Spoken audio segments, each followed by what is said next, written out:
Capricorn, this is for you.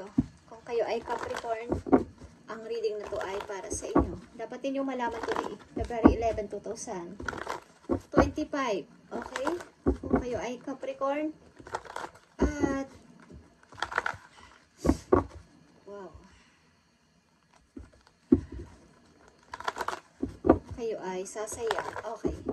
Capricorn, this is for you. February 11, 2025. At ang ilagay nyo lang sa isip nyo ay positive. Positive na mga bagay, positive na mga iniisip at wala nang iba. Kahit ano pang pinagdadaanan yung hirap o mga problema sa buhay is may solusyon yan, Capricorn. Okay? Description is here. Mga tinitiis ninyo at mga nararanasan, mga pinagkakaistakan is may solusyon lahat ng problema. Kahit sa mga subject na sa school, diba? Kung may problema o may problem na binibigay ang mga teachers is may solution. Paghahanapan ng sagot. Pwedeng mag-research. Ang ilan ay nangungopia ng sagot. Ang ilan naman ay sariling opinion. Okay, iba't iba ang technique sa solve ng problem, guys. Any problem, may iba't ibang solution o technique. Pwedeng magtanong, pwedeng manggaya, pwede ding mag-isip, pwede ding mag-research. Maraming pwedeng gawin. Okay? Tingnan natin ang message sa'yo, Capricorn, ngayon, February 11, 2025. At ito ay gabay sa inyo na pinaparating ng inyong guidance. At bago tayo mag-reading, tayo ay nagpipray and nagme-meditate before o kinagabihan pa. Okay, sa aking i-read at hindi ito pinaplano.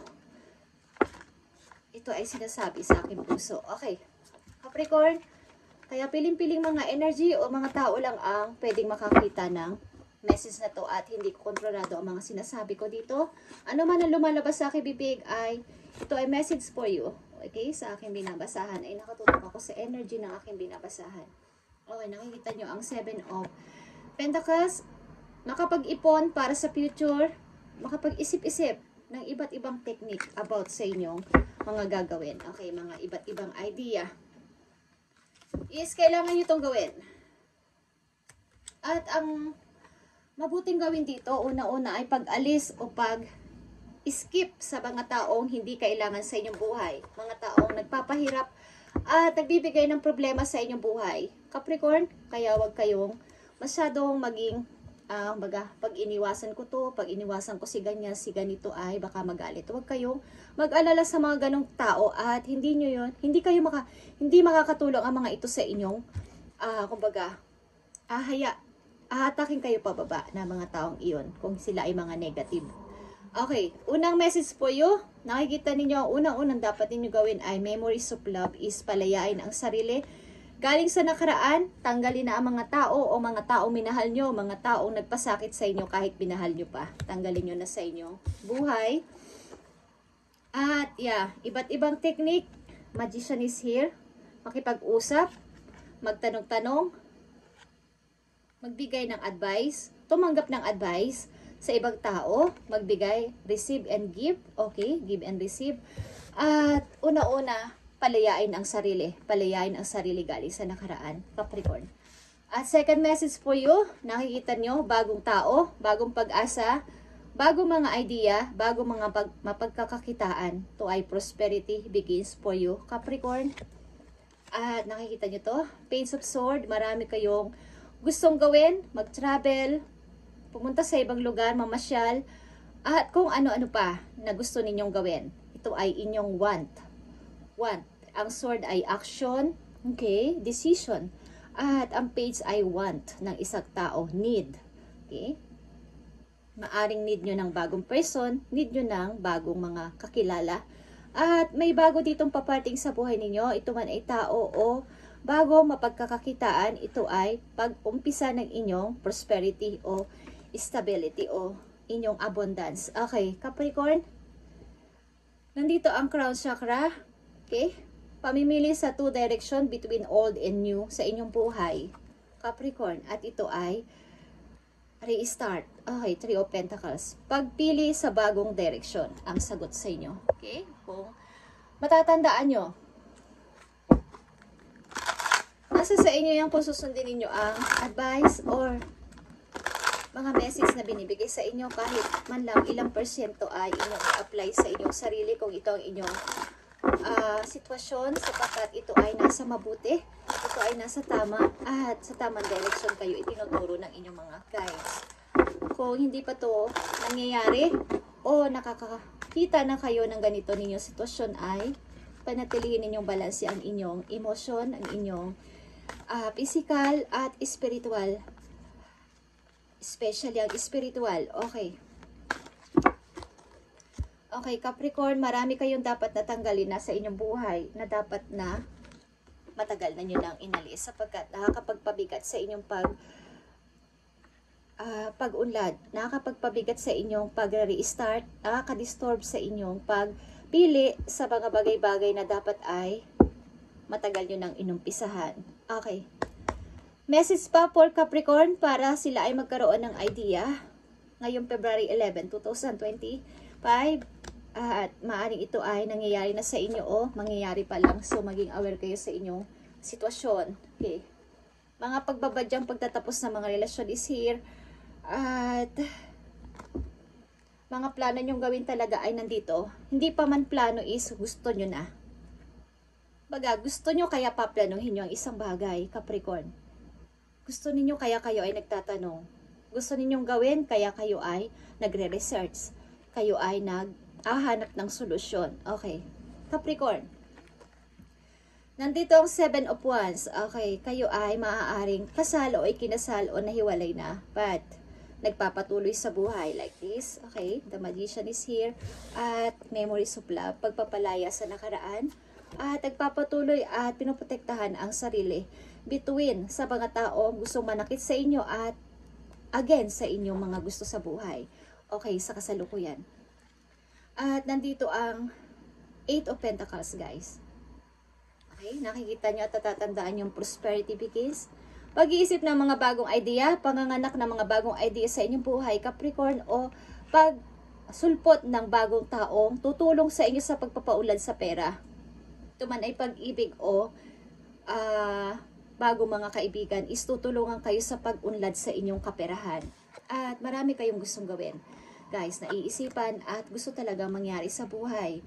At bibigyan nyo na ng aksyon o gusto nyo nang bigyan ng action o decision sa inyong kasalukuyan ngayong 2025.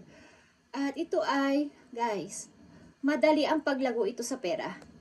Umangat agad kayo ng Eight of Pentacles dito sa sobra ninyong pagiging hard working na tao. At sa pagpapasimula nito, ito man ay bagong negosyo o bagong tao na inyong makikilala is may makakatulong sa inyong pag-unlad sa pera.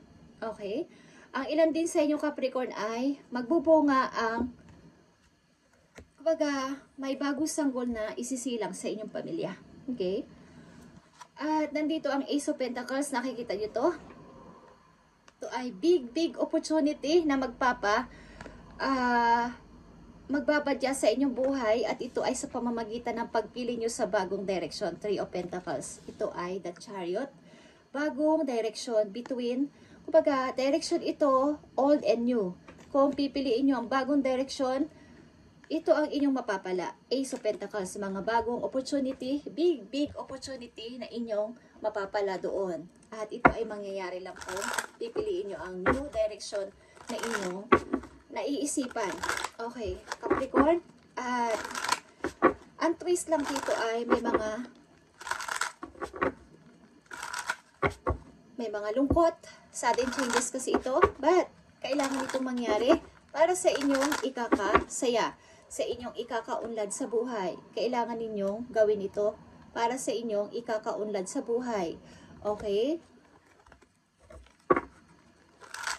Kailangan ninyong mag-sacrifice para sa inyong ikaka-grow pa. Kumbaga sa isang laro, kayo ay magle-level up. Hindi lang kayo nandun sa level 1. Okay, aangat kayo at magkakaroon ng rank kung kayo ay naglalaro. Alam nyo, ang ibig ko sabihin is, kapag ang isang manlalaro is mataas ang rank, is ang level is, diba, masaya ang puso ninyo. Mas na-inspired pa kayo magpatuloy. Kasi gusto nyo maging number 1. Gusto nyo, kayo yung nakikilala. Okay? Capricorn, yun na ang example mo. Capricorn, tingnan natin ang mga payo sa inyo ng inyong guides. Okay? Kailangan yung piliin ang bago. Huwag na kayo lumingon sa luma at sa mga sumusulpot dyan na galing sa nakaraan. At ang unang message sa inyo ay memories of love na unti-unti nyo nang bitiwan, palayain. Okay? Mag-healing na rin, Capricorn. At ito ang inyong message o payo sa inyong maaaring sitwasyon. Ito ay para sa lahat ng Capricorn, guys. At ito ay payo sa inyo and guides sa inyong everyday, almost everyday na ginagawa sa buhay. At kung i-apply nyo sa sarili nyo at gusto nyo i-apply is walang masama. At ito naman ay walang bayad, guys. Okay? At ito ay pagiging ano rin ang inyong buhay. Okay? Tingnan natin. Capricorn.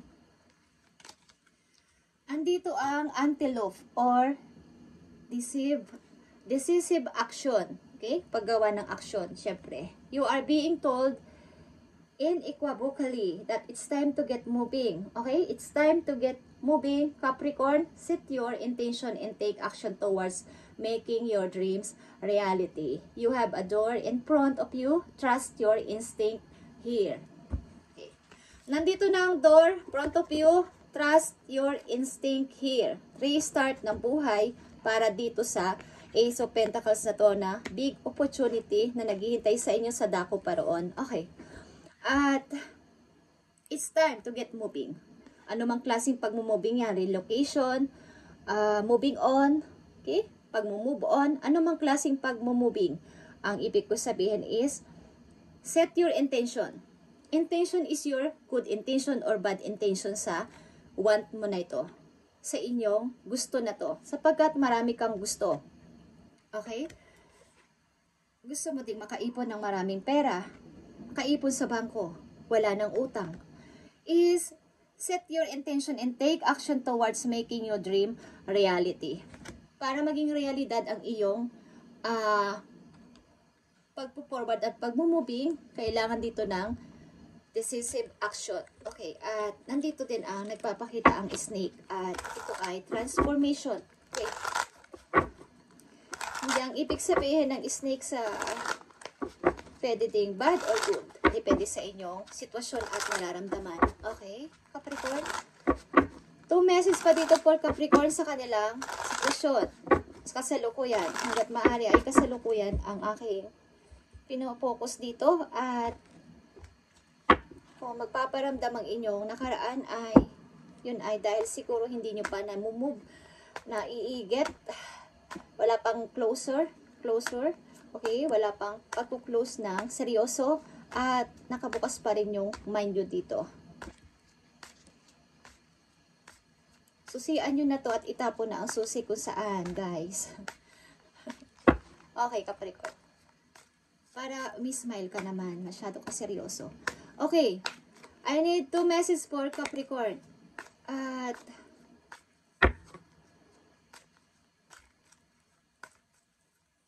tingnan pa natin ang inyong message. 2 mahalagang message for Capricorn.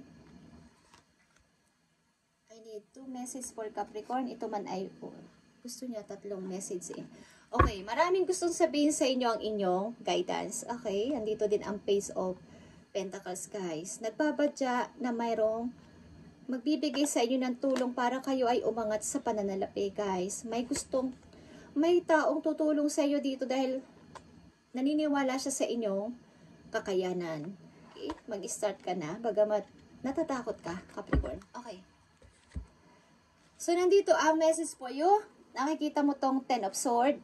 Kailangan mo na itong malagpasan, itong mga sakit na to at nagpapa-stuck sa'yo. Baka mag-down ka pa at mawalan ka pa ng energy ng buong sa iyong katawan. At mag-down ka, magkaroon ka ng sakit. Kailangan mo nang umalis sa pagkaka-stuck dito. Okay? At nandito ang Queen of Cups, Cancer energy, But this is you as a mother or father na may pagkamababang loob. Naiintindihan ang sitwasyon. Any situation sa inyong buhay is dinadaan nyo sa prayer at sa pagme-meditate o sa pakikiusap. Hindi kayo gumagawa ng anumang ikakagulo ng paligid. Okay? Nakikita nyo ang Knight of Pentacles. Page of Pentacles and Knight of Pentacles is here. May mga taong gusto kang tulungan at gusto kang bigyan ng opportunity. Okay? Sa paligid. Yan ay magpaparamdam sa inyo. So, maging aware kayo sa mga taong inyong makikilala.